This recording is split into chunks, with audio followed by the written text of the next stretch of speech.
Hello, welcome to another episode of Deck Musings. You can probably hear I have a big smile on my face. I do love doing these. I think what I find so fascinating of this particular sort of variant of musings that I'm doing, where I'm going through and looking at, a mixture of tournament decks and theme decks historically, is that the period I'm in at the moment, and this will be up to the period of the release of 10th edition, which will be sometime in the late 2000s, the mid to late 2000s. So when 10th edition and then on through Lorwyn, and then into the Zendikar block. So that's the period when I started knowing about magic more. In the lead up to that period, I knew of magic. I knew it existed. I knew it existed way back in the 90s, actually. When I first heard it mentioned in the series, I think, Triumph of the Nerds. And one of the captains of industry that they interviewed at that point, I'm trying to remember if it was from Apple. I think it was, actually. It was.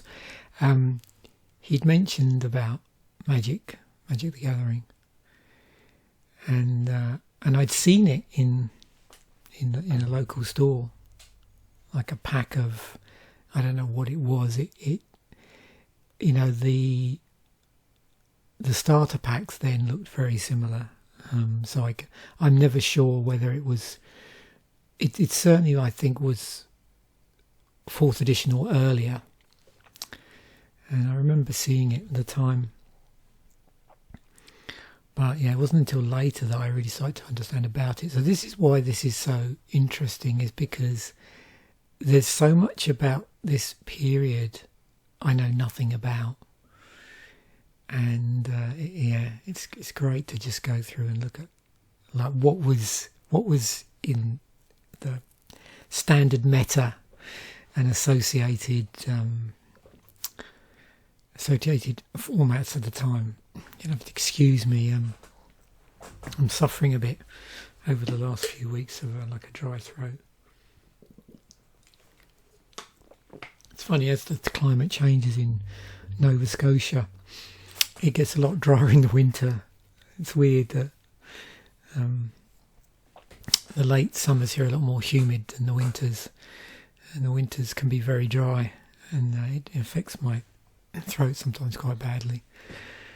So I'll probably be taking lots of sips of water in this episode. Anyway, I've digressed slightly, but that's why I think I enjoy these so much. But we are up to a cool period yet again. I think I probably say that every episode. I just think I particularly enjoy the period around Worlds. I normally find it's a lot easier to talk about periods around there. A lot of interesting decks kicking around. You've got the full force, if you like, where you've got a situation where you have 2 blocks and a core set. So there's a lot to play around with. So we've got in this period, July the 1st to October the 31st, Judgment has just come out. So we have Invasion block, we have Odyssey block, and we have 7th edition. A couple of GPs in July. They're not the only tournaments then. Worlds in August. And also, Magic the Gathering Online went live in July of 2002. And it featured 6 sets. Interestingly enough, at that point, it didn't include Judgment. So it went live in July, but without the recent Judgment release. So, IPA, Invasion Block, 7th edition, and then Odyssey and Torment. And we're going to look at World Championship in 2002, and we're going to look at a Psychatog deck.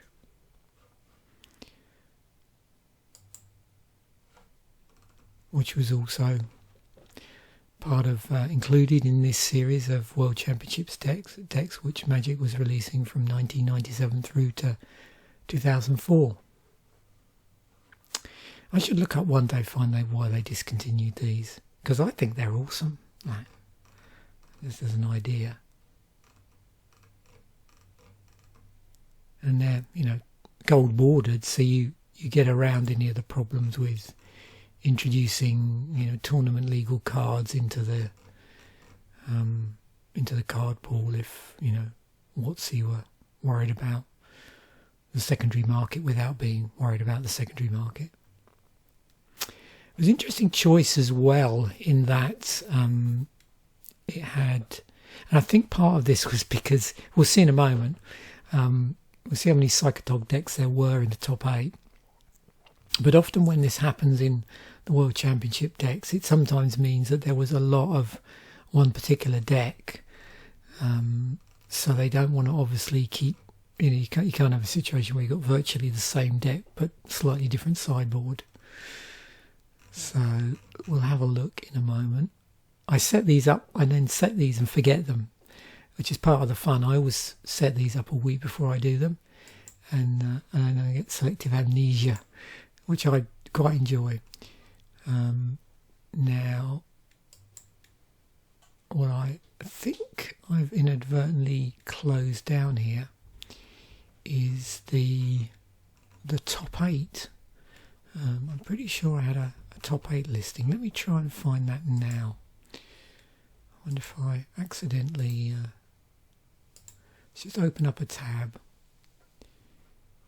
and do,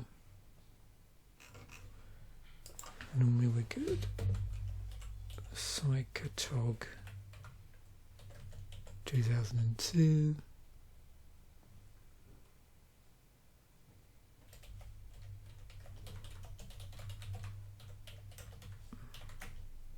See how we do with that.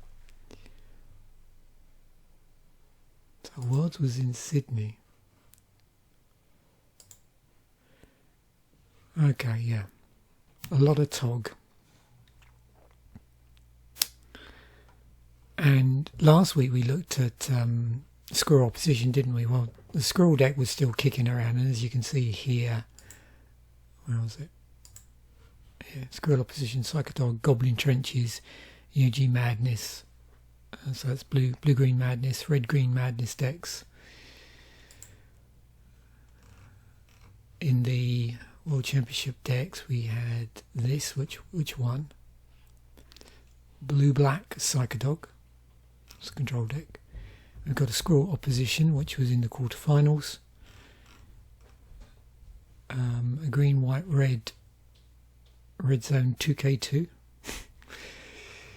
It's a red zone deck. And then a blue-green Wonder Goose, small creatures, Nimble Mongoose and Weirbear.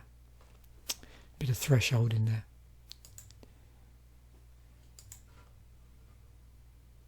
So, Psychatog, Burning Tog. Is that right? Is that...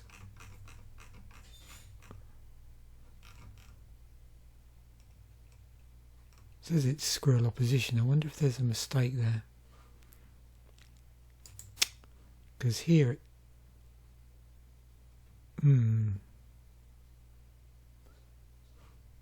So, hang on. Oh, quarter-finalist. Yeah, that would be right. So it was a quarter-finalist. Right.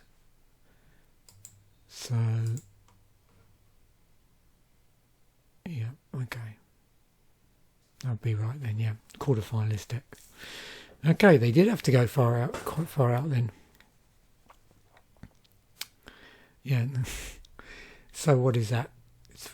yeah, top 1, 2, 3, 4, 5. So in the top 8, 6 of them are Psychatog decks of some description. Okay. Hopefully there were slight variations. Maybe, yeah, a little bit. They weren't exactly identical. I'm just looking to see if there was any changes in the mana base.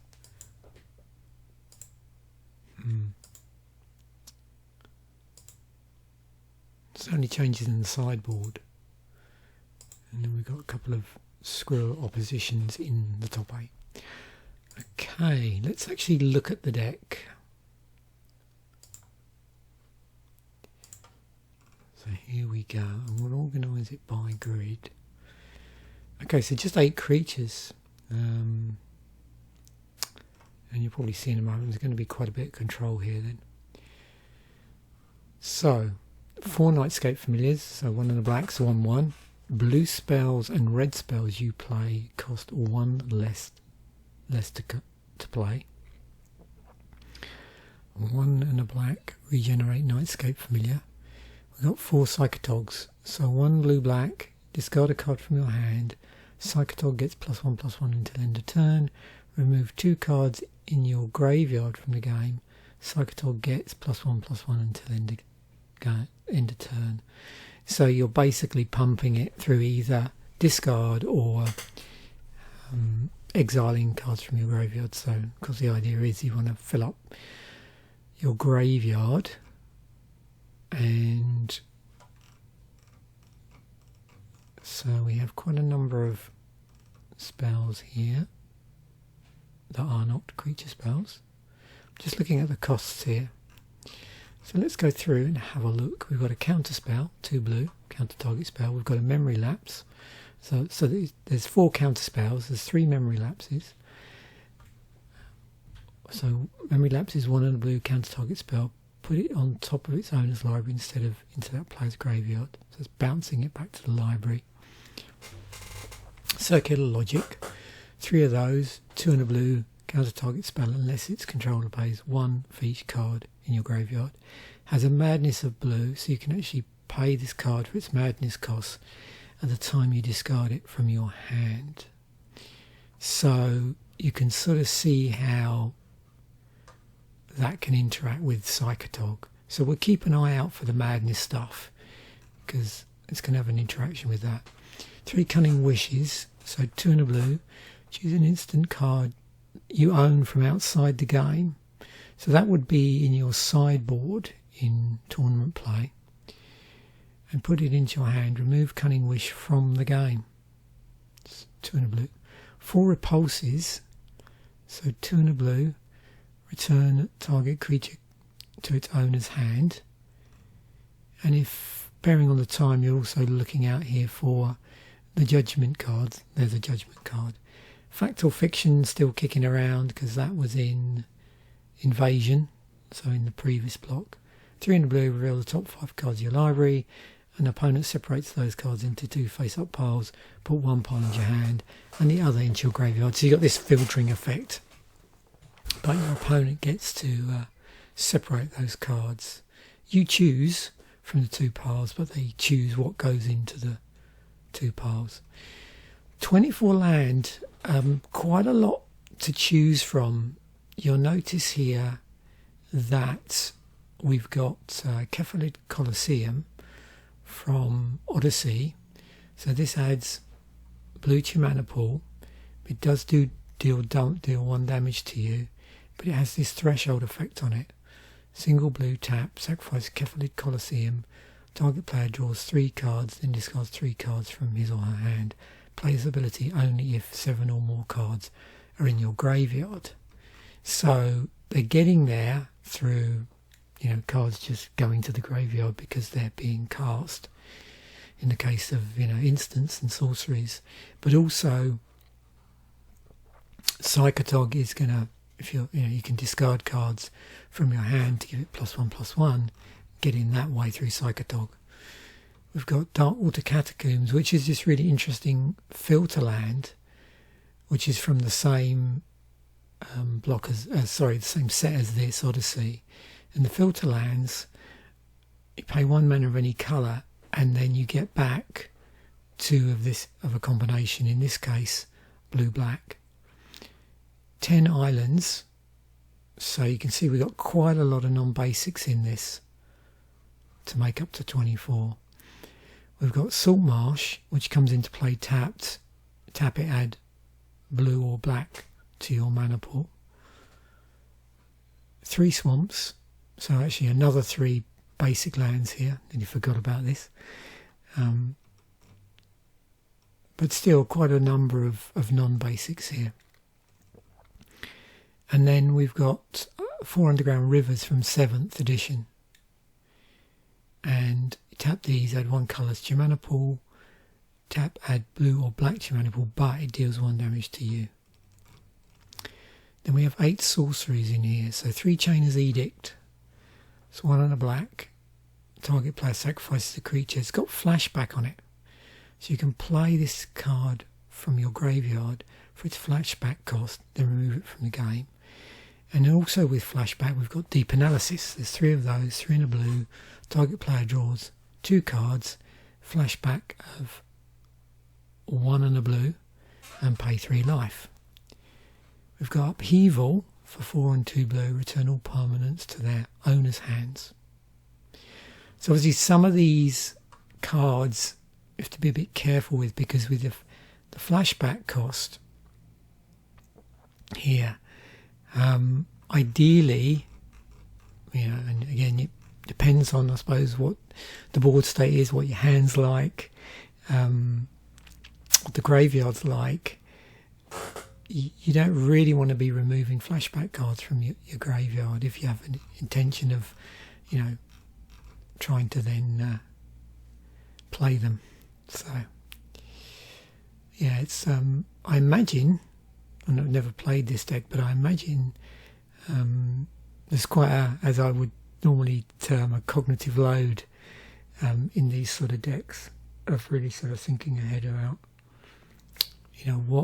how you want to best leverage things to get in a position where you can pump up the Psychatog. So sideboard, and of course we can play these for using, as well as bringing them in, because of our Cunning Wish. We can play any of these instants, if there are any instants here, and you can see there are a few. Look, I've inadvertently put in a nice foily Hibernation. Dear, we can't have that. That would not be... there we go, that's better. So we have 1 Coffin Purge, single black, remove target card in a graveyard from the game. Flashback, single black. Duress, 4 of those. Target opponent reveals his or her hand. Choose a non-creature, non-land card from it. That player discards that card. I'm assuming if you're going up against the Psychatog match, the mirror match, you don't really want to be helping your opponent get stuff to feed their Psychatog. Any plays that could do that would not be good, and that must be quite tricky, seeing as there were how many Psychatog decks there were in the top 8. 3 Ghastly Demise, a single black, destroy a target non-black creature if its toughness is less than or equal to the number of cards in your graveyard. Gainsay, counter target blue spell. Teferi's response, 1 and a blue, counter target spell, or ability an opponent controls that targets a land you control. If a permanent's ability is countered this way, destroy that permanent, draw 2 cards. Hibernation, 2 and a blue, return all green permanents to their owner's hands. So that's for any green matchups. Mana short, tap all lands target player controls and empty his or her mana pool. It's just 1 of those, 2 and a blue.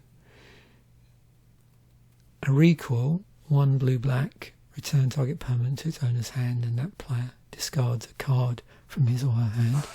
1 slay, 2 and a black, destroy target green card, it can't be regenerated, draw a card, and there's another fact or fiction here as well. But it is interesting because you can, possibly see why there's lots of one-offs here, particularly the instance, because of the ability to Cunning Wish them into play. So yeah, I think this is the first time we've seen this in a deck that I've covered.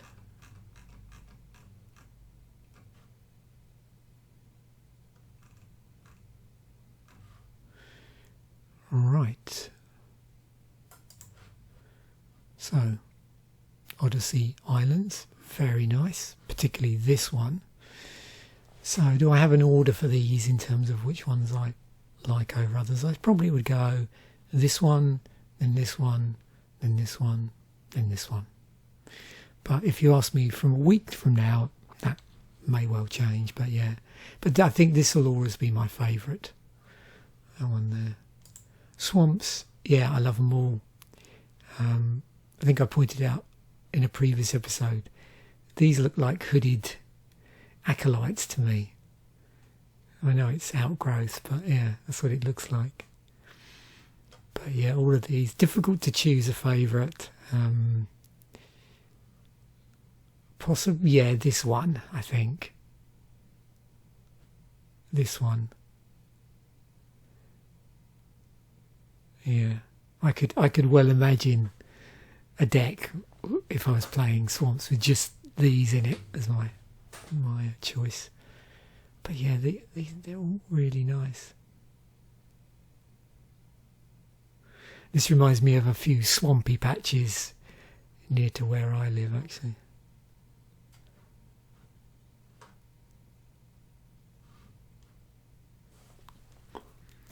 Right, that's the most important bit of the episode done with. Let's get on to the rest of the stuff.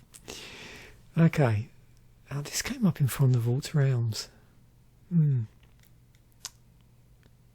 I should dig out some of my From the Vault stuff. I bet they're super bendy now. Yeah. I did unfortunately keep them in the original. In the original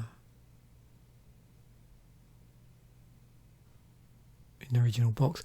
I did find something out interesting the other day with bendy cards. I've got some foil stuff, and I put them a long time ago in some blue Dragon Shield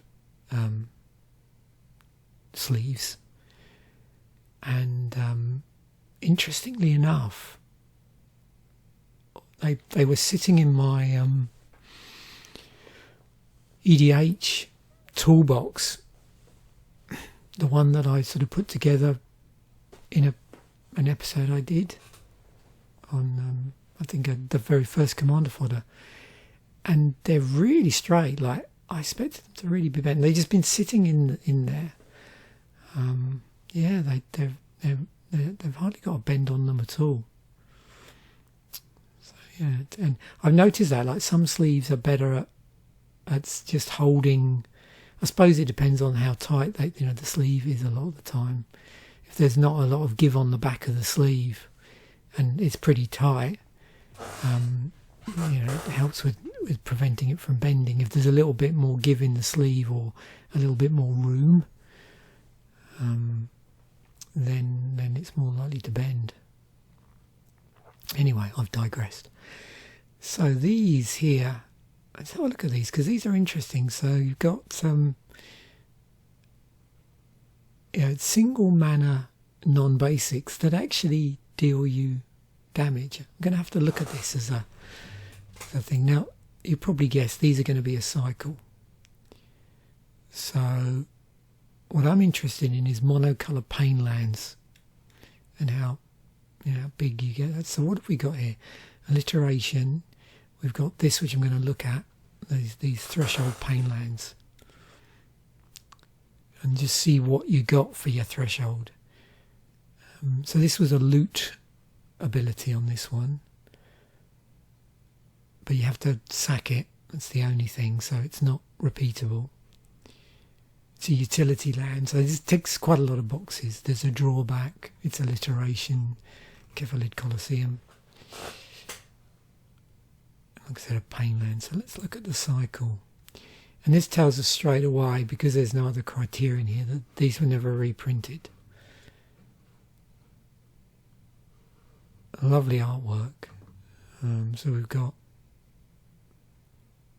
actually, have I spoken correctly? Let's just see, because I may have made a mistake there. Yeah, it's Fire and Lightning. Okay. Yeah, it's funny. It's always a little bit hit and miss. Sometimes it will show the most recent card, but I think it only does it if it's been in like a set. I think if it's in a special product, it'll show like the most recent set, so that's why. They're all Odyssey cards here, so just to correct myself, they were reprinted, but only some of them, and they've been reprinted in things like this one, the Fire and Lightning deck, which we already looked at, and included on that list thing. So they sort of crop up randomly in certain sets. That's never been reprinted. Cabal Pit. Centaur Garden was in... So because some of these, like this one, is bound to be in the World Championship deck. It was also reprinted in From the Vault Realms, but again not in an actual set release. Yeah, so... Well, what do we got? So the Barbarian Ring does damage. The Cabal Pit does that thing that black does, which is removal by doing like minus values. We got Pump on the green. We got Looting on the blue, and life gain on white. So yeah, pretty standard in those colours. Now, the other thing I wanted to look at with this is, if we go back, I mentioned about pain lands, of which there are many, but what I was curious about is pain lands where the colour identity... Let's go through this actually. So let's start off with a colour identity of 5. Do we have any? No, we don't. So a colour identity of 4, of 3. Yeah. Murmuring Bosque. So 3 colour pain land. It's actually originally in Morning Tide, interestingly enough. Was part of a cycle as a tribal land. Interesting. So yeah, that one does damage. Oh.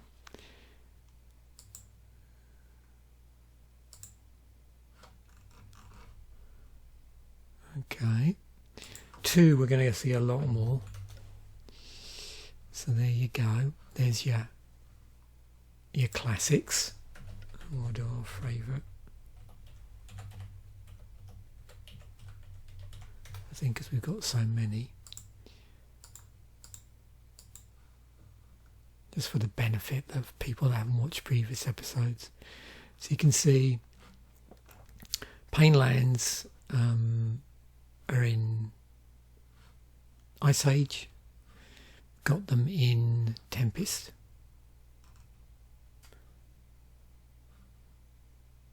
got them in Apocalypse, and then there was one in Future Sight, and then interesting here you can see in Modern Horizons, and then we have Mount Doom in the Lord of the Rings Tales of Middle-earth. But let's just look at these, because if we go back, so white, blue, So these ones you can actually generate colourless mana from. The ones from Torment, not only the indignity that came into play tapped, but and you know, you could tap them for colourless mana once they untap, but then, you know, to get access to the coloured mana, they did damage to you. So yeah, much worse. And these were, so these would have been what, allied colours. These would have been enemy colours and coming into play tapped.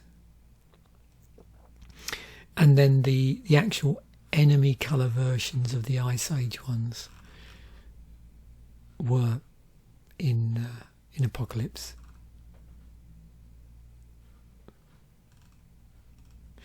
And then you get these where you'll see there's no option to generate colourless mana. Tap, pay 1 life. So this one, you can see these ones do damage. This one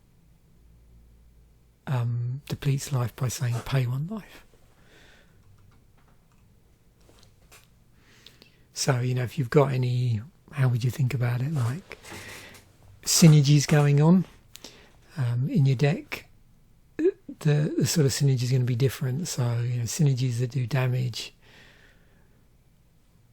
are going to be different from synergies that pay life.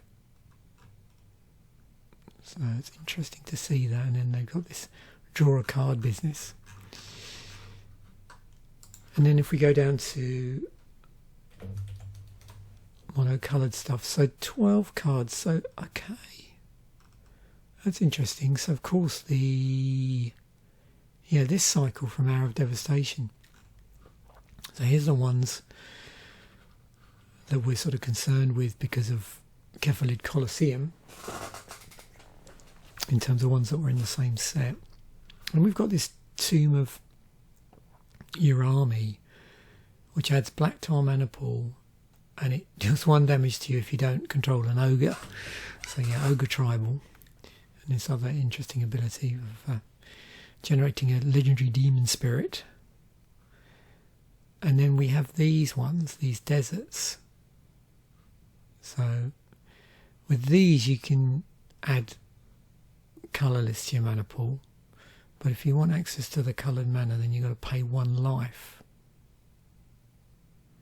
So, you know, similar in respects, I suppose, to the Modern Horizons approach.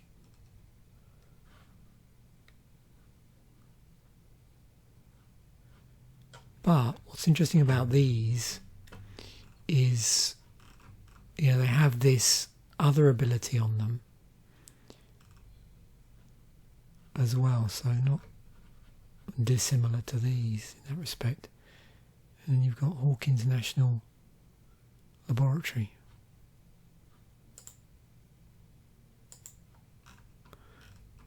which is obviously a secret lair drop.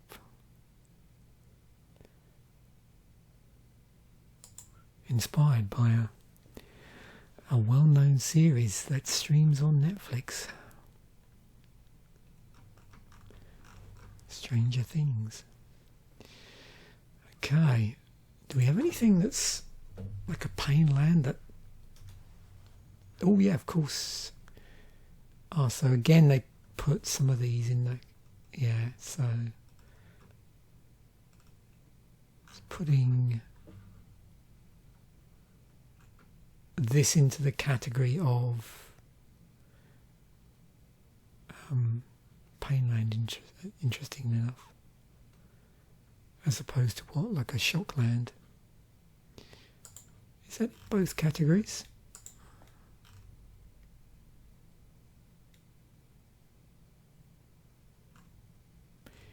Interesting.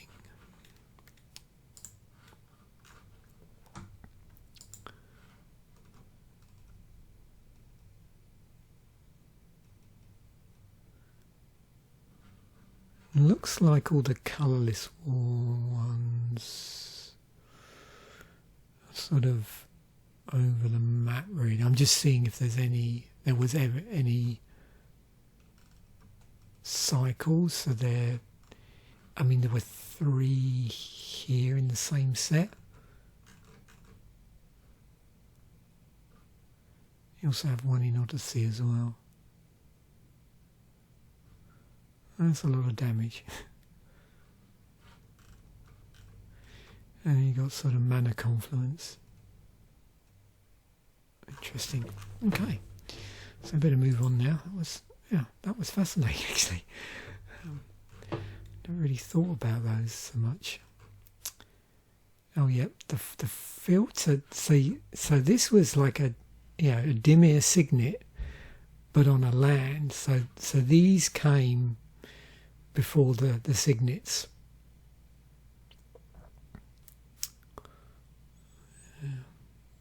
And part of a cycle. These ones have been reprinted.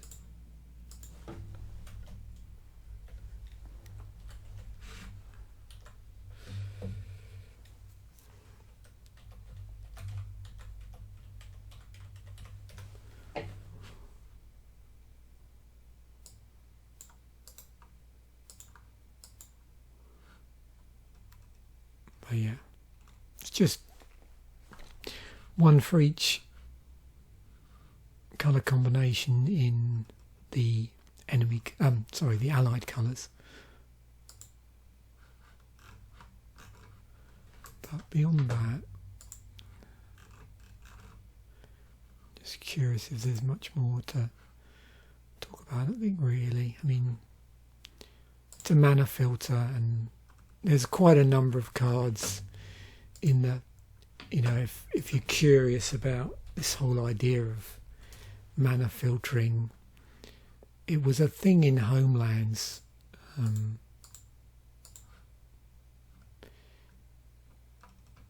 But it's sort of, I suppose it first cropped up. Looking at this, you can see it seems to first crop up on creatures and other things like artifacts, creatures, enchantments, everything apart from lands, and then we get it on Homelands and these sort of 3 colour filter lands where you've got these the 2 colours here. So this is actually a shard. Sometimes it's difficult to spot because it's in a because of the order, but it's got white, green, green, red.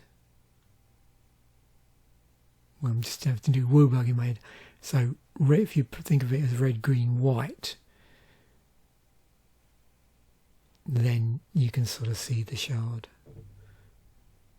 Same here, sort of white, blue, green. Well, if you think of it as blue, as green, white, blue.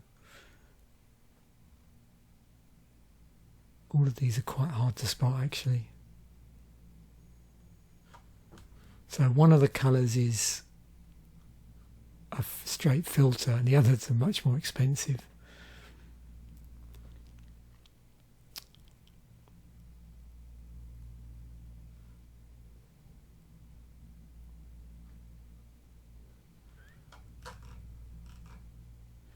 And then again,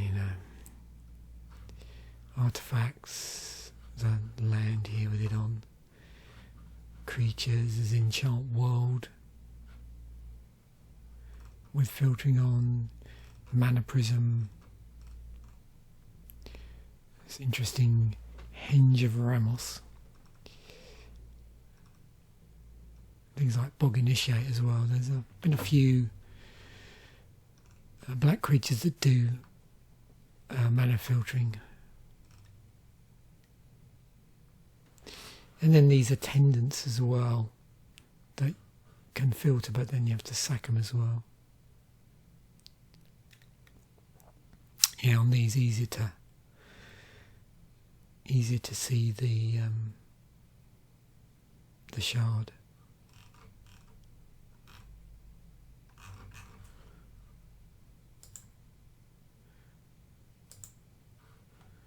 Salt Marsh. Yeah, I mean, these dual tap lands, yeah, there's just loads of them that are similar in some way. Either they generate more choices of mana, or they're just functional reprints.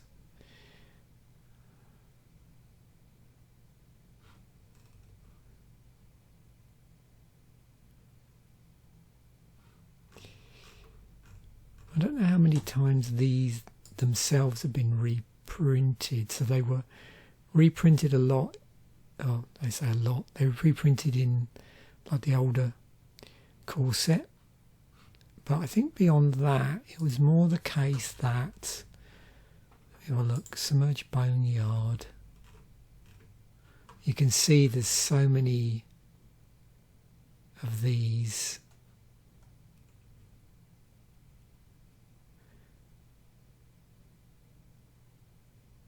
Which are,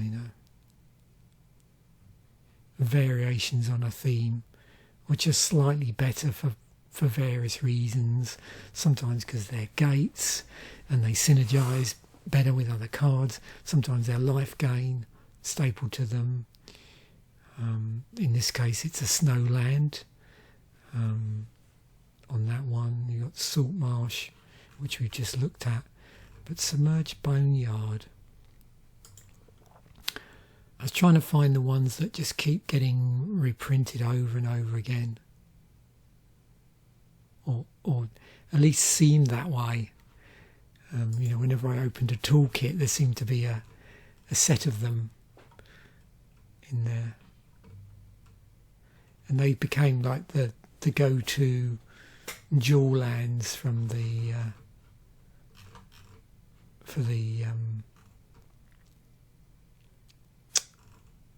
for the toolkits. And of course there were always cycles of these most of the time. There's probably a few exceptions here, aren't there? Sunken Hollow. So there's all these other ones which have certain criteria which makes them more likely to come into play untapped, or can make them more likely to come into play untapped, which then makes them slightly better. Secluded Glen, all of these ones as well, like check to see if you're playing a certain type of card, and if you are, they don't come into play tapped. Ones that check to see if you've got a certain number of lands. Ones that make you like reveal, make it better that way. Ones that just do more colours.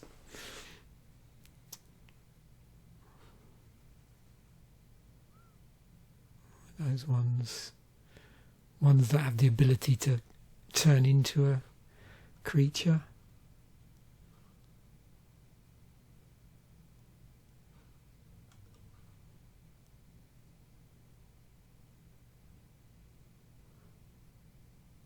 Hopefully there's none that, I don't know, I was going to say, come into play and do you 1 damage and come into play tapped.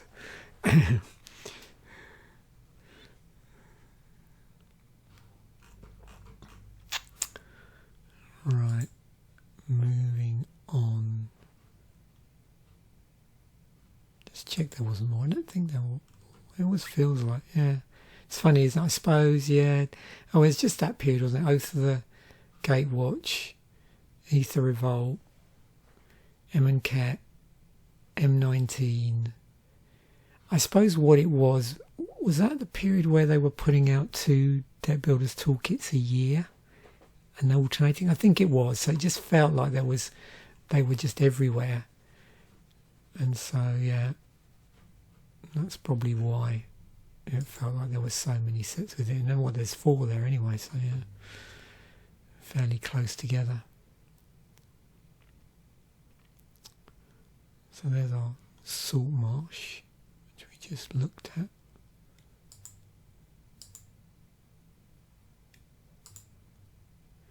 There's our Underground River. So another pain land. We already looked at these. He's got reprinted quite a few times in Magic, and let's just have a look actually and just see you can see they've cropped up a few times in Commander decks. They were in 10th edition. I'm just looking to see if there's any set specifically where they've been reprinted. I don't think so. Apart from the Brothers' War, yeah.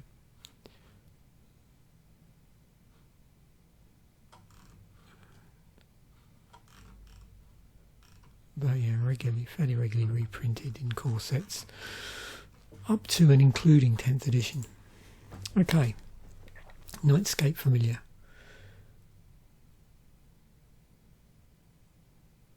Plane Shift. So middle set from the invasion block. Was in this dual deck, Commander 2013, Vintage Masters, Arch Enemy, Dominaria Remastered.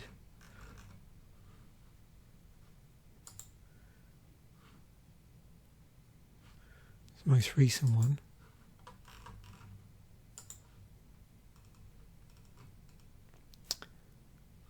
So there was a cycle of familiars. Interestingly, this one crops up in, what would that be? Oh, Time Spiral, Time Shifted card.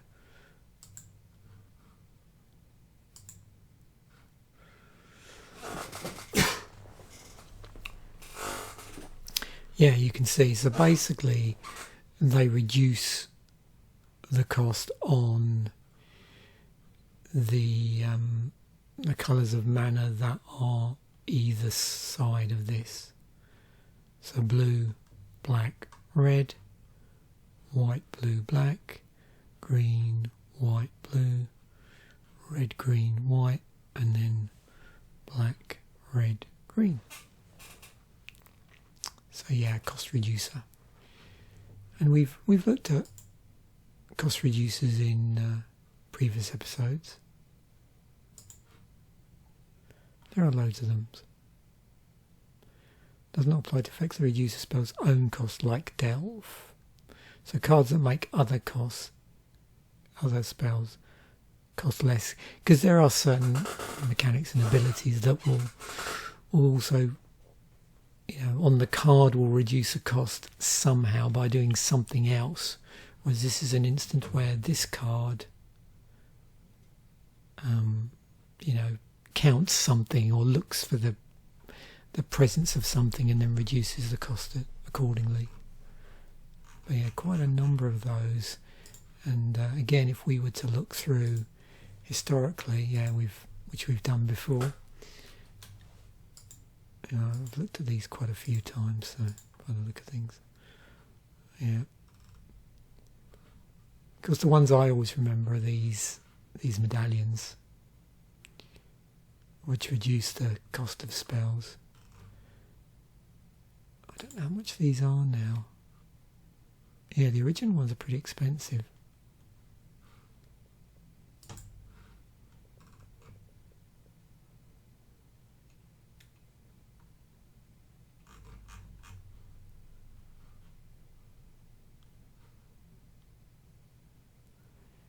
Looks like it was first seen on Power Artifact. We had it on Mana Matrix.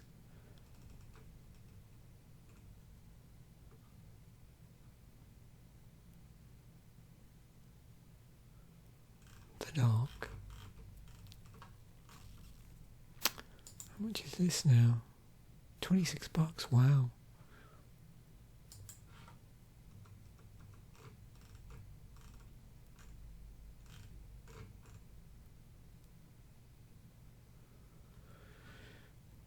So around this time, we've also got it on Catalyst Stone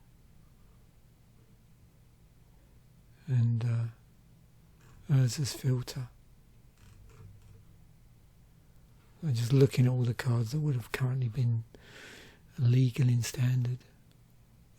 That's Onslaught, so we haven't got there. yet. We'll be talking about that fairly soon, actually. There's Psychatog. So, how often have we seen Psychatog? Not that often. Obviously, there must have been a winter of Psychatog.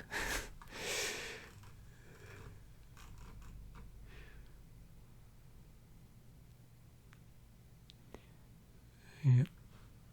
Yeah, all the other times, yeah, look, it was included in the Player's Reward, Vintage Masters and the Magic Online promos.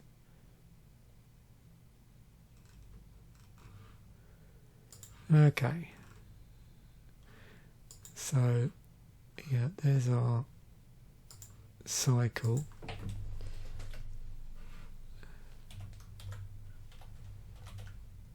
Let's see when these were first printed, which is there. So none of them predate that period. So there's our cycle of Atogs, and you can see that they're allied colours. And if you look at this, you know, they get their pump ability. So they're all 1/2s, but they get their pump ability through different things. So the red-green one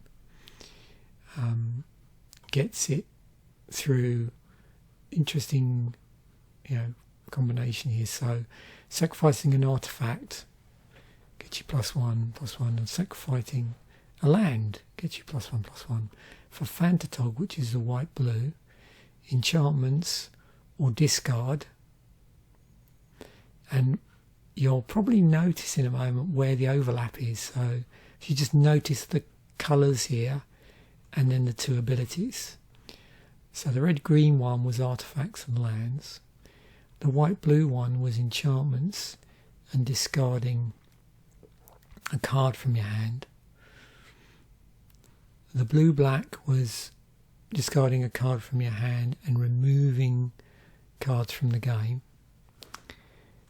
The black-red one was removing, and this is removing cards from your graveyard from the game. The blue-red one, same thing, but then sacrificing an artifact. So, and we get the green-white one, which is sacrificing a land and an enchantment.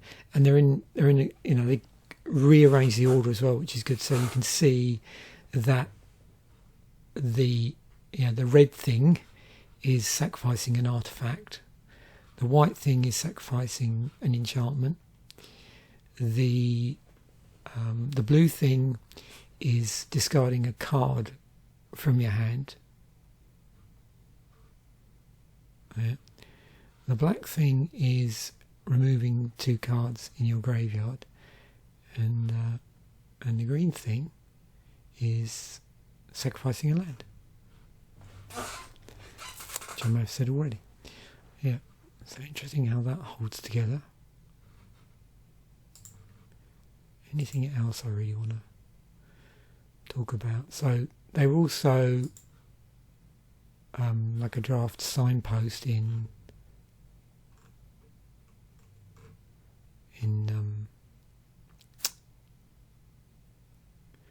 Vintage Masters.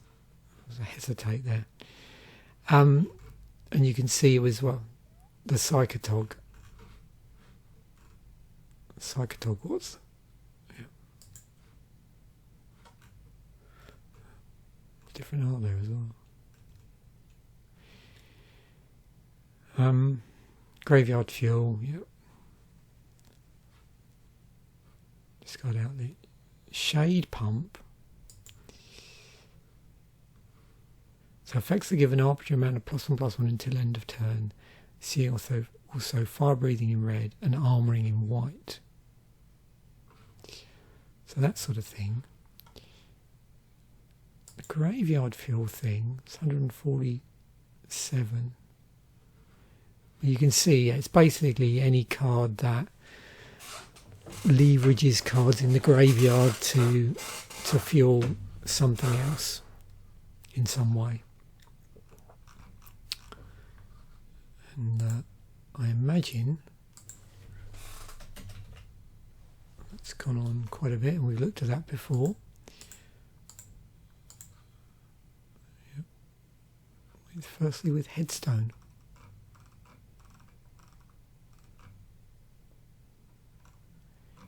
And of course, we're in an era when graveyard shenanigans are a thing, so no surprise to see quite a number of those sort of graveyard fuel cards in Odyssey.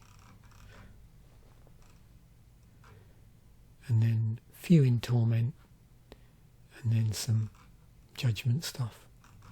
Oh, there's Organ Grinder from last week. Circular Logic. Can't target spell unless its controller pays 1 for each card in your graveyard, along with Madness.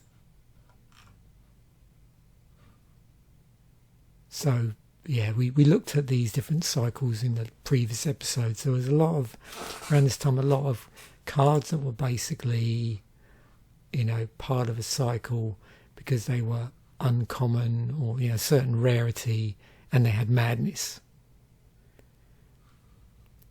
And you can see here there's quite big differences in the casting cost.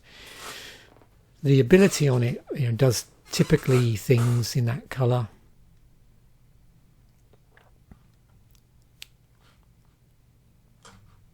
So there's consistency in the template there, I suppose. So this is also what's referred to as a counterspell, soft counterspell, which we've looked at before. This idea that gives the player a chance to, the other player a chance to buy off the counter in some way. Similar to Countervailing Winds, and better than a Rakshas's Disdain. Counterspell, yeah, we've looked at this so many times now. I don't think I'm even going to bother drilling down to any degree. Yeah, it's cropped up a lot. Let's just get a time overview here, including any extras. Yeah, from way back, printed according to this 69 different times, including, that would also include Magic Online product, these World Championship decks, supplemental decks, stuff like this, you know, invocations. Yeah. In terms of it being, I mean, last printed in a regular set, was it, okay, 7th edition maybe? Let's have a look.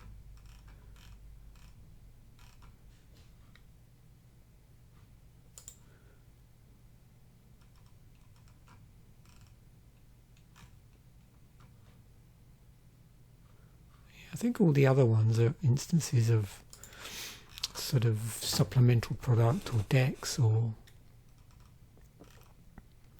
those sort of things. I think they stopped printing it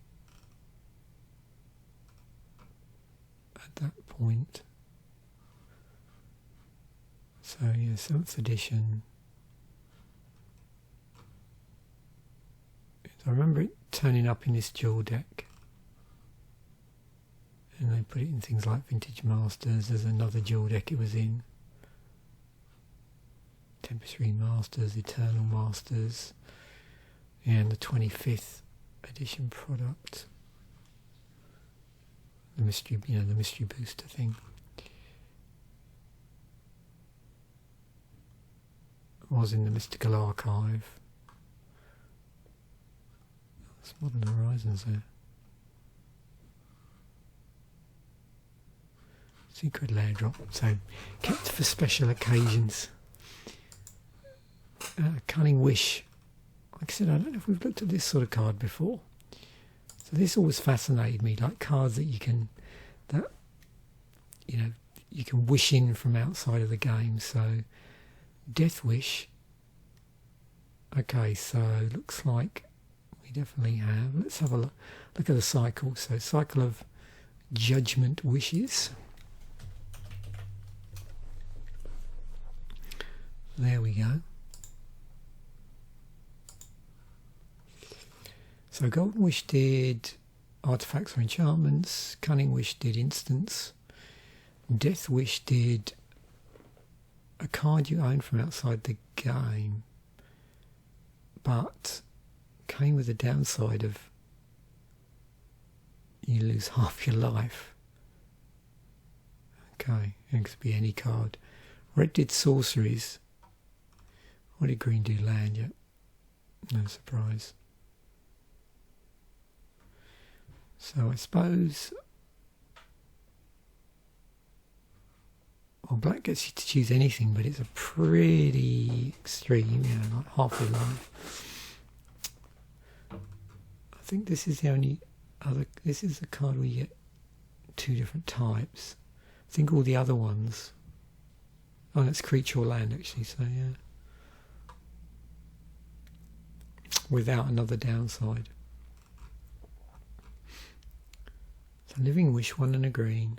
Choose a creature or land card you own from outside the game. Reveal that card and put it into your hand. 248 for that one. What's the most expensive one then? Actually, quicker way to do this. Cunning Wish. I think maybe. Yeah. That was a Judge gift card as well. This looks like this has cropped up a few times. But again, looks like special promos. Did any of these ever turn up in Commander products? I don't think so, because that would be, yeah, or any casual decks. That'd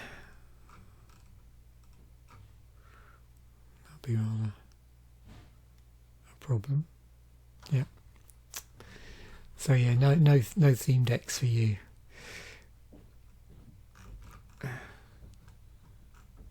Because in, you know, non-tournament play, that could be, you know, any card from your collection. Of course, considering house rules, right? Fact or fiction, yeah, we've looked at this a lot now, so as I do with a lot of episodes, I think I will have a quick look at the different things, see if there's anything new here that's been added. No, and then move on. Memory Lapse, another one I'm sure we've looked at before. It's quite a number of different editions there from different artworks. It's actually banned in historic.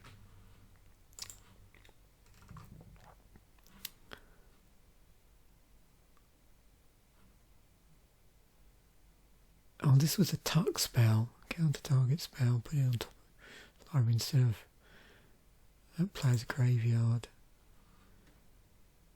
So this would have been a lot more, if you think popular contemporaneously, until they, you know, changed the commander rules about tucking generals. This would have been, yeah, popular card, I'm assuming.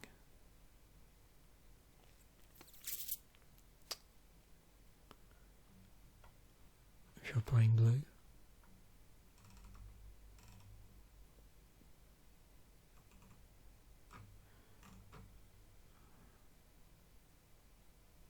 Yeah, you don't see it very often either, do you? Tuck Counterspell. Interesting, they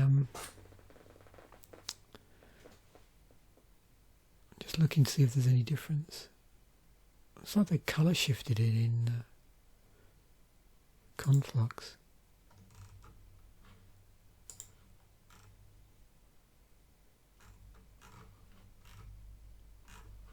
Yeah, it doesn't specifically say that.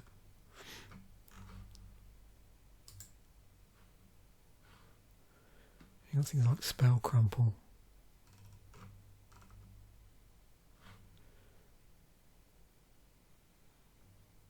Streets of New Capennico as well.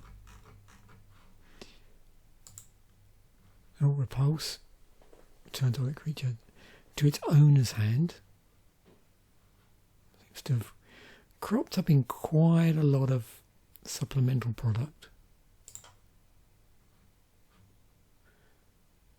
Most recently, Wilds of Eldraine.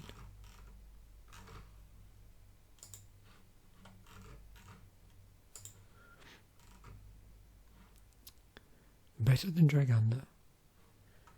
And Symbol of Unsummoning. And the whole removal creature bounce thing, yeah. It's very well covered in Magic. You can see I've looked at this before. And yeah.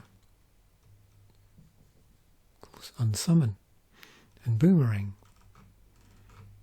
And all manner of other things.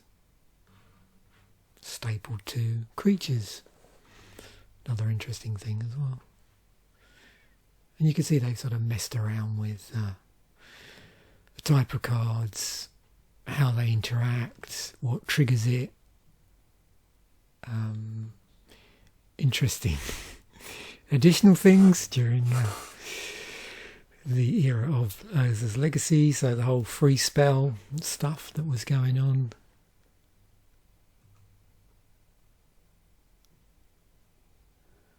Stapled to Legends.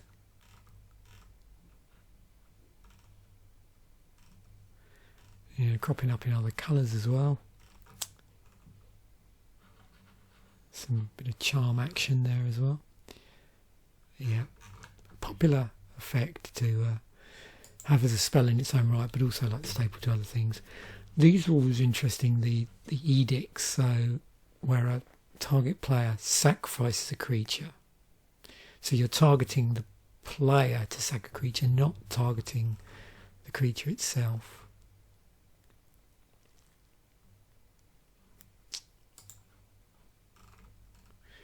Cards from the graveyard. Yep, so better than Cruel Edict. And then it says, similar to Cruel Edict. Target opponent sacrifices a creature for 1 and a black. They're both sorceries, they're both 1 and a black. But this has flashback on it. So got Chain of Dementia Master.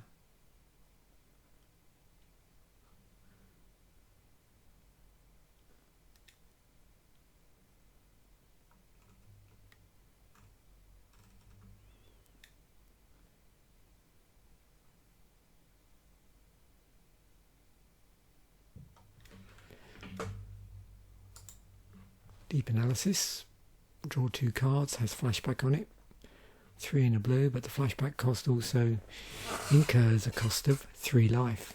Interesting, it was in quite a few World Championship decks. And I'm just going to back check here to find out where we are. It's always good to know. So yeah, we'll be getting close to the sideboard in a moment.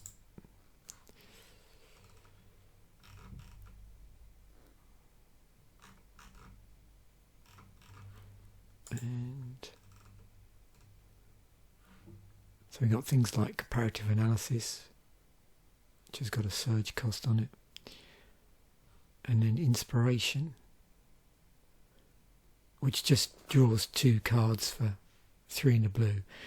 This was an interesting period. I don't know if anybody remembers it. You would have to have been playing around 2017, but they stuck these cards into this weird category,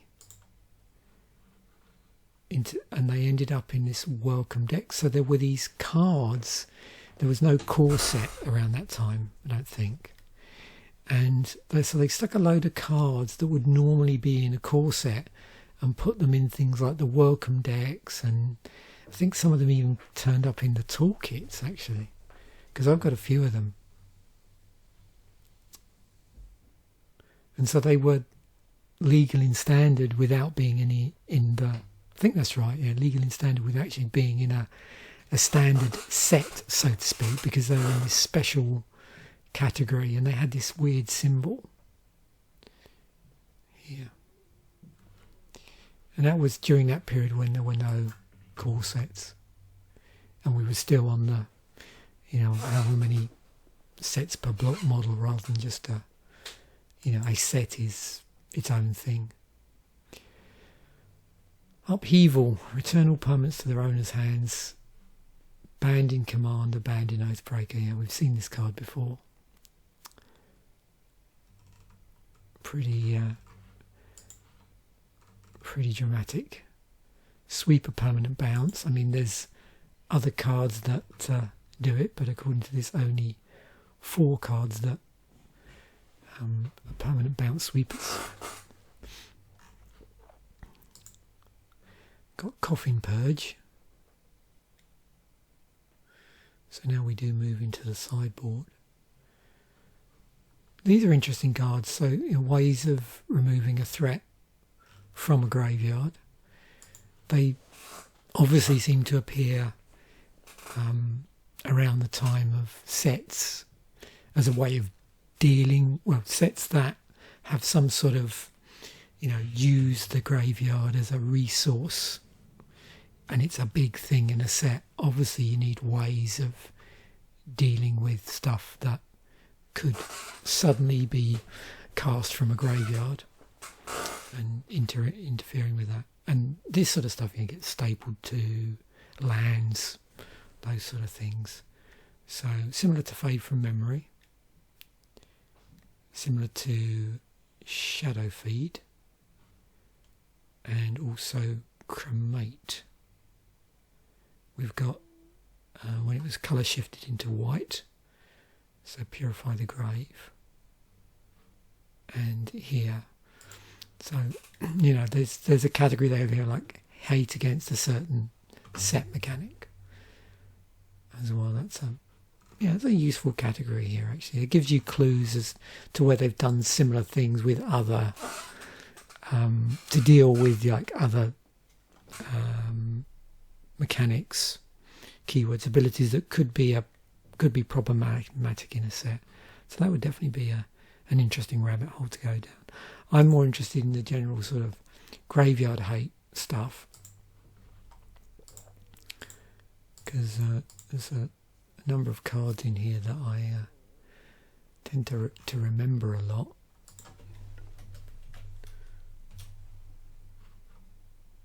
Especially Tormod's Crypt. We've got things like Ebony's Charm,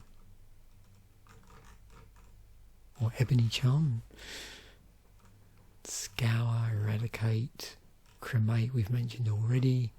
There's our Coffin Purge, Haunting Echoes, and so on. So yeah, lots of ways of dealing with decks that could get out of control.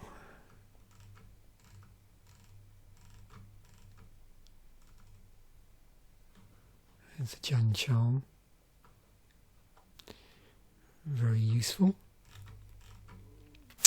And then we get Bajilka Bog, which is a card I always seem to remember, probably because of the timing. This came out during World Wake, which is during the time when I got interested in the game around 10th edition, bought a load of 10th edition cards, and then what happened was the move to Canada thing happened a little bit after that, and so I really didn't re-explore the game until 2010, around the time when World Wake was coming out, and then Rise of the Eldrazi. So.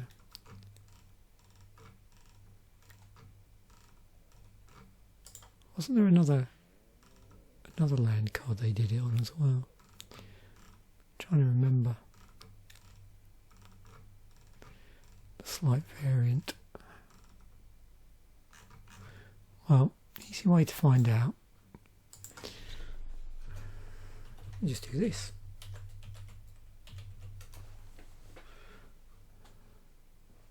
Bog, Hive of the Eye Tyrant, Scavenging Grounds, Restless Cottage, and Pit of Offerings. And another interesting thing you can do is obviously just go through, sort of filter by different card types. And I imagine there's a bit of spot and graveyard hate, yeah. Including the Coffin Purge. It's nice when it's an instant, but there's a number of sorceries as well.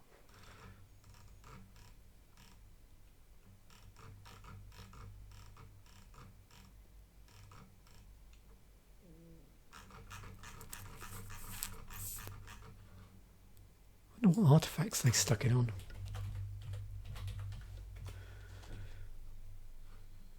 From Tormod's Crypt. Oh yeah, it was on Nile Spellbomb, yes, of course. And yeah, the Grafdigger's Cage. I remember that being in a few decks around the time of like sideboarded. Even probably mainboarded actually. Because yeah, all these graveyardy sets. Okay, it's on this totem.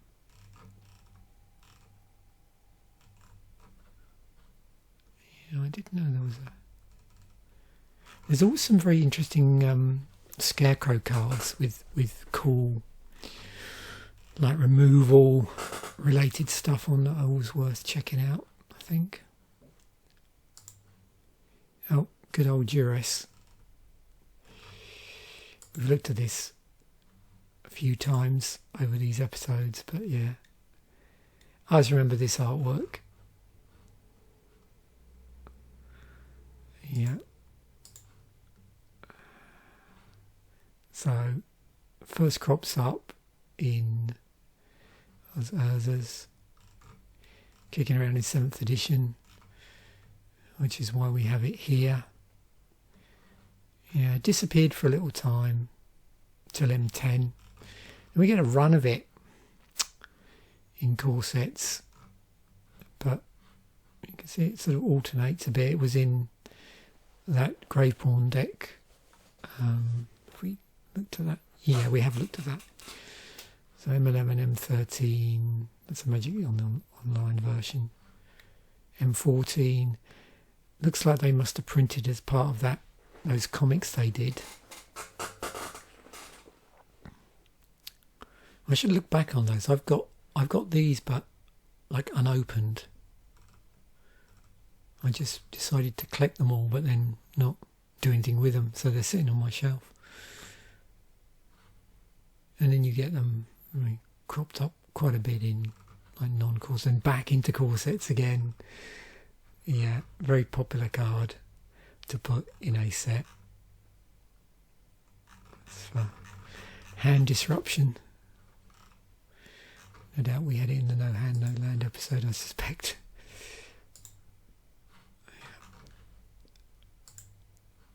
Gainsay, so specifically targeting a certain colour. Again, another card where we have looked at Gainsay. Jace's Defeat. So that'll be a more contemporaneous version. So yeah, cycle of... we've mentioned this artwork before. Ghastly Demise. Destroy target non-black creature if its toughness is less or equal to the number of cards in your graveyard. So specifically going after non-black creatures. That's a thing on black removal, like things like Terror. Non-artifact, non-black creature can't be regenerated.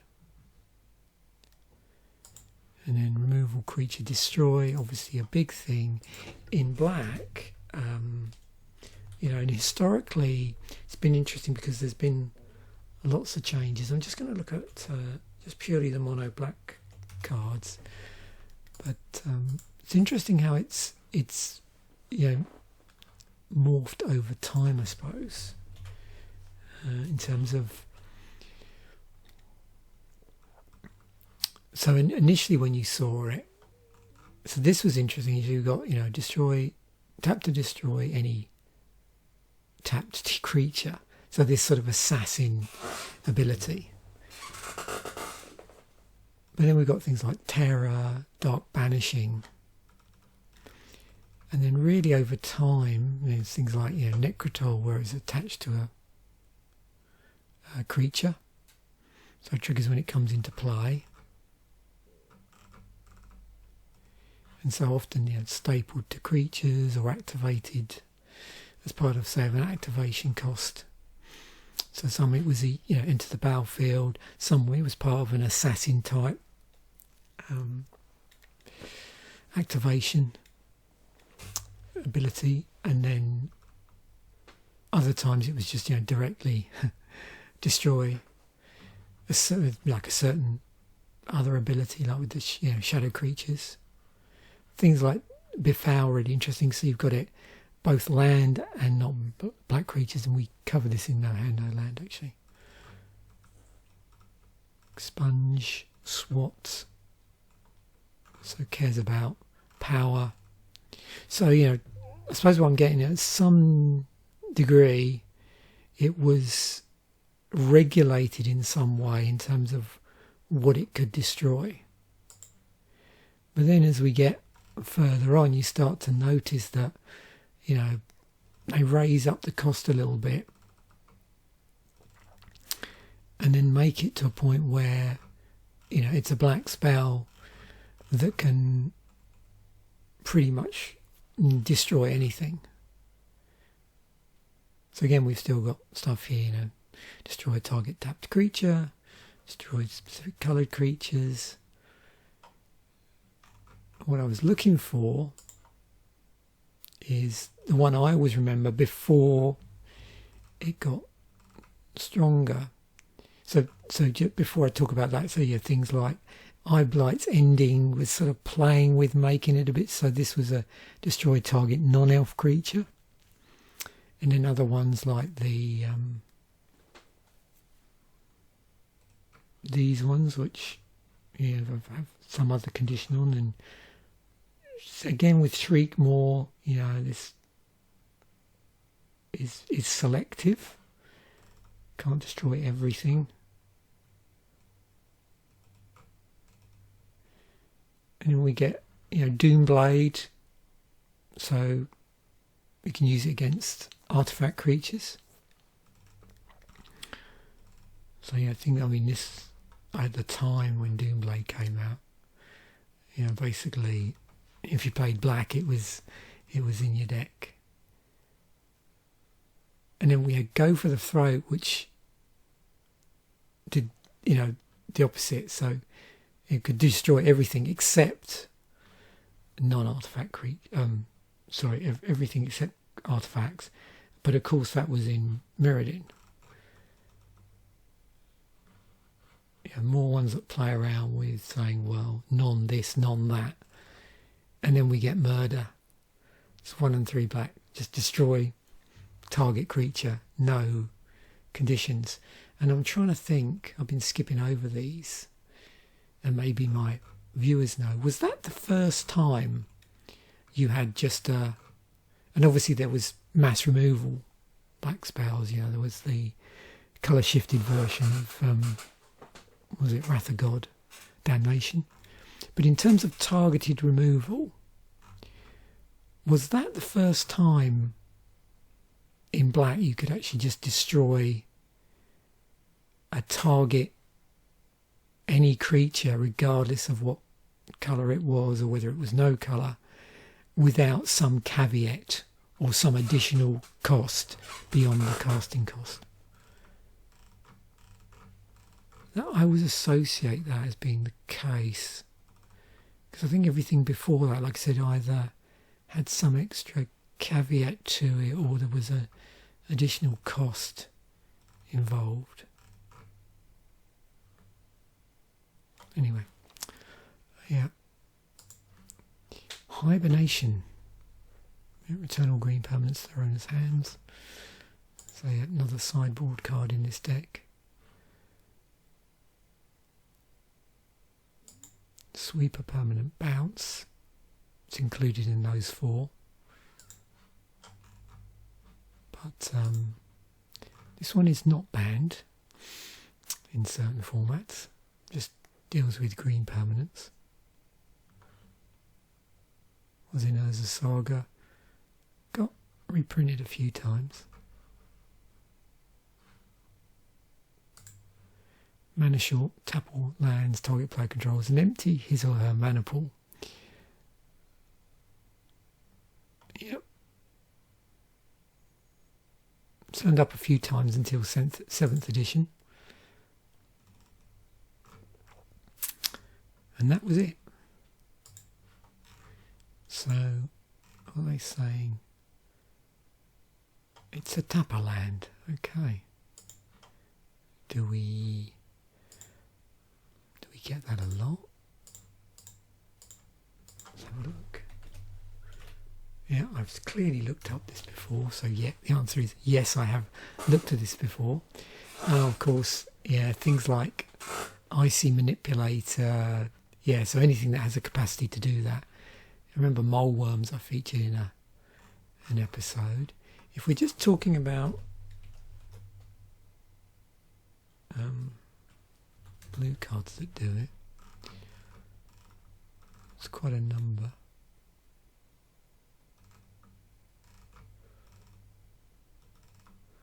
But yeah, that one does a lot of tapping.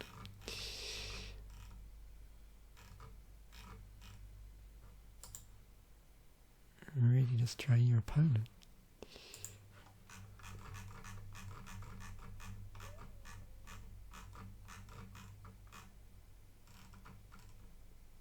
What did Piracy do? This turn you may tap your opponent's islands to help pay for it. Oh, that's interesting.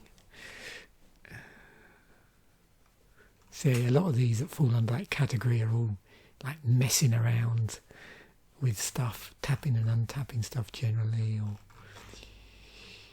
tapping your opponent's stuff.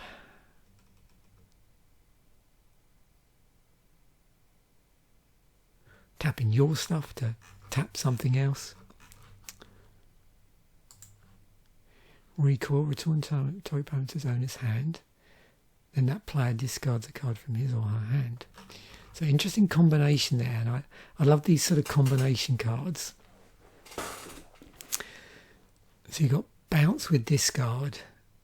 Yeah, look at that. Bounce, discard, removal, or a bounce. Yeah, so because it does a permanent, basically bounces, yeah, any permanent, but then also gets to discard a card on top of that. And there's been a few. I'm thinking of the card I really liked was the. Let's look it up. So obviously a lot of discard in black, but it's colour red, colour black. You're probably thinking what I'm looking up here. That combines discard with something. Yes, Blightning. That's always my favourite card that discards discard with something is, yeah, there's 3 damage.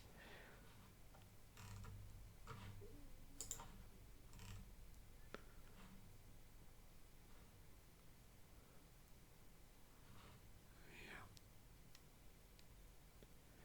Discard with the set mechanic. So there's a cycle. Oh yeah. Oh yeah, these. Oh. Now I had to go back and open. I didn't open any cards from this set when the set came out. I was aware of Blightning because I was watching tournament play in the 2010s, and in the tournament play this was still legal in certain formats.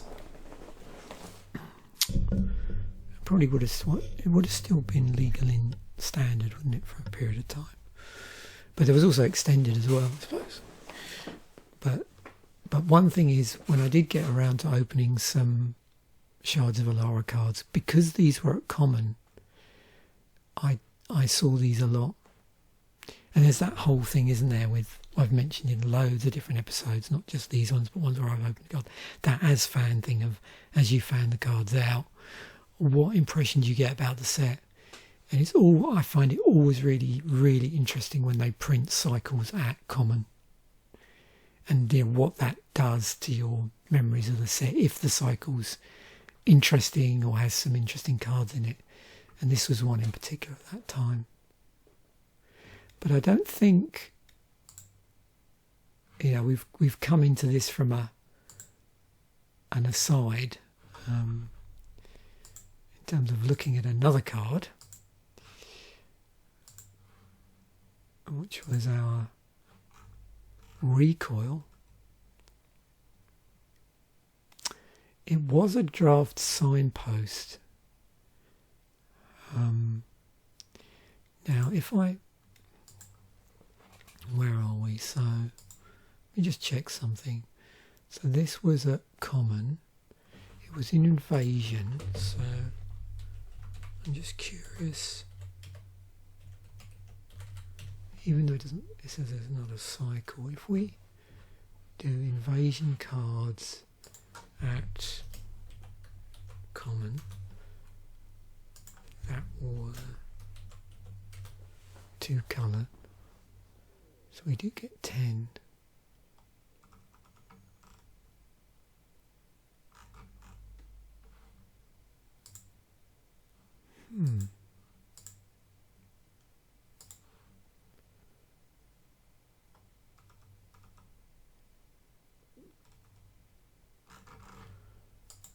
Were any of these?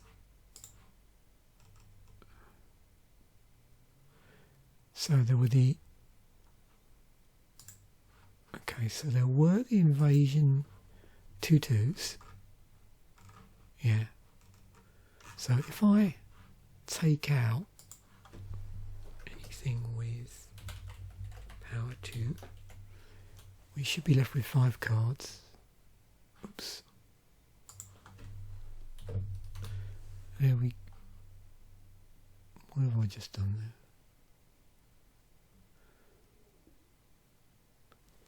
I make a silly mistake. Minus power 2.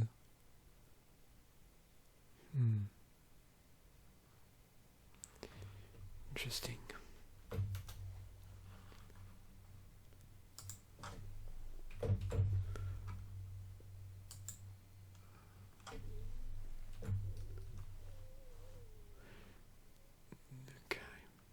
I don't know what I've done there, but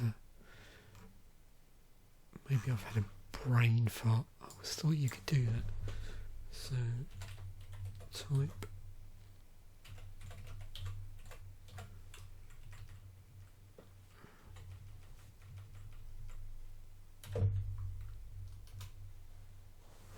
Okay, exclude creature. It's a better way to do it. So I don't think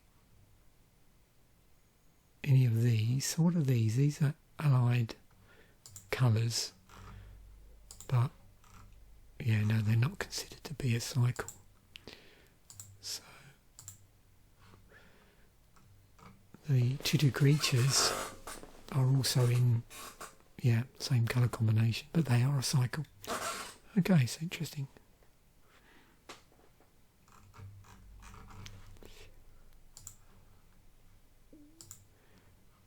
And then a couple to go. Slay. Destroy target green creatures. So yeah, quite a bit of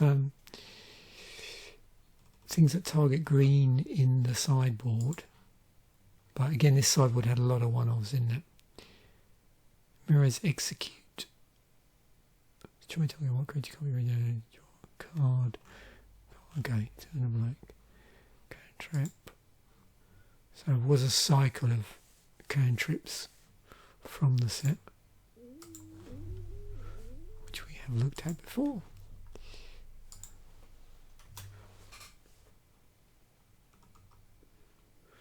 You can see they all had draw a card on them. In addition to the white one, target enchantment, destroying it. Confound, counter target spell that targets one or more creatures. Destroy target land on the implode. Skyshard Blessing, which had lands can't be the target of spells or abilities this turn. And then Slay, which is the one we started with.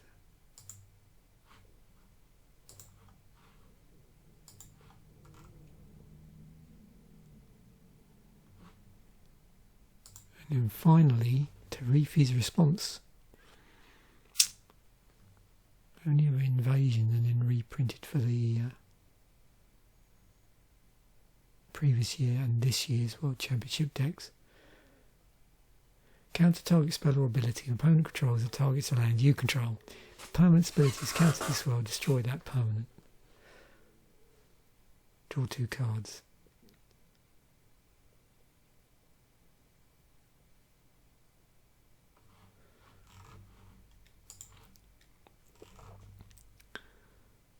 Counterspell ability. Okay, cards that counter activated abilities, not for abilities that counter things. Okay, so that's interesting. Yeah, cards that specifically counter an ability.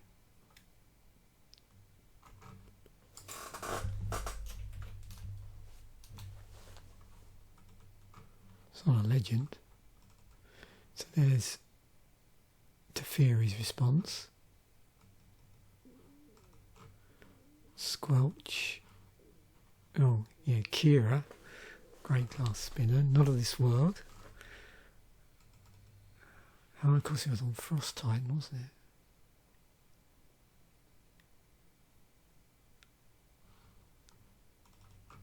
Those were super powerful.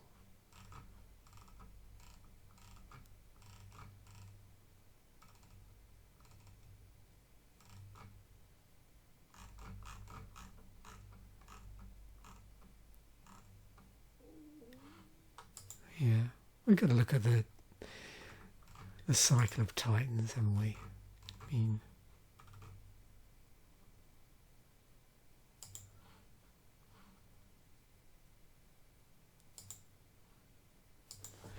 these are interesting because these turned up in quite a few promos and things. So this is still banned in, yeah, this got banned in Commander for just being ridiculous. So I think what I'm going to do is go into this. Oh, I have to excuse my tummy. Yeah, so 2011. I know they were reprinted. The cycle was reprinted in 2012, but then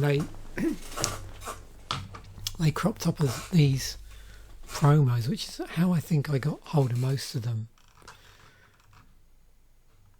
The Jewels of the Planeswalker 2012 promos. The only one, the two that didn't were the Primeval Titan and the Frost Titan, but the others did. And I think it was dependent on like what version you bought. I think there was I'm trying to remember if 2012 when there was a version for the PS3, a version for the PC, certainly. I think there was 2, and then there was another one for iPads, maybe, or maybe, I mean, I suppose, it was the Xbox. I don't know whether there was one for the Xbox or not.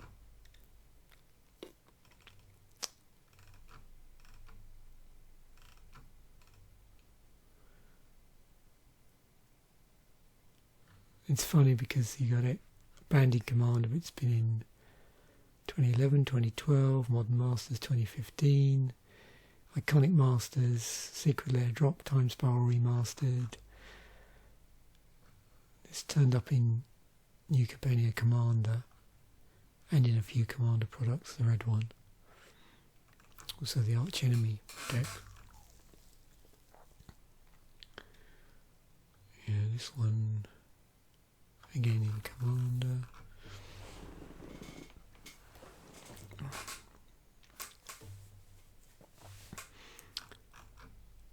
That one as well fortunately this one was never in a commander deck, which would have been rather ironic.